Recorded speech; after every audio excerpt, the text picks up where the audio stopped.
Praise the lord. యాత్రికుని ప్రయాణము John Bunyan మొదటి భాగము.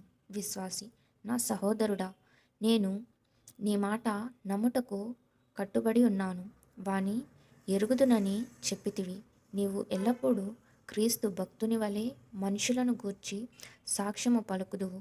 నీవు క్రోధము వలన అట్టి సంగతులను కల్పించక వాస్తవమే పలుకుదువని నేను గ్రహించుచున్నాను.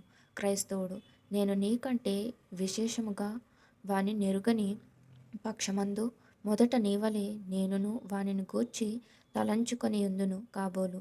అంతేకాదు, దైవభక్తికి విరోధులైన వారే వానిని గూర్చి ఈ సంగతి నాతో చెప్పియుంటే అది కేవలము అపనింద అనుకొందును. ఎట్లనగా, దుర్మార్గుల నోళ్ళ చేత అట్టి దుర్గతి తరచుగా సన్మార్గుల మంచి పేరులకును మతములకును సంభవించును.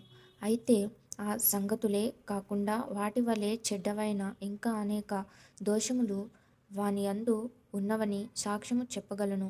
అంతేకాదు, మంచివారు వానిని గూర్చి సిగ్గుపడుదురు. వాడు సహోదరుడు కానీ స్నేహితుడని కానీ చెప్పుకొనరు. వాని నెరిగిన వారు సిగ్గుపడుదురు. విశ్వాసి చెప్పుట వేరు, చేయుట వేరు అని నాకు బోధపడెను. ఇక మీదట ఆ భేదము మరి జాగ్రత్తగా కనిపెట్టెదను. క్రైస్తవుడు, వాటికి మిక్కిలి భేదమున్నది.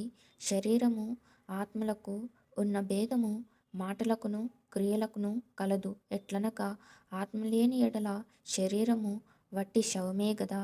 అట్లే పలికినట్లు చేయకున్న ఎడల శవముతో సమానమే.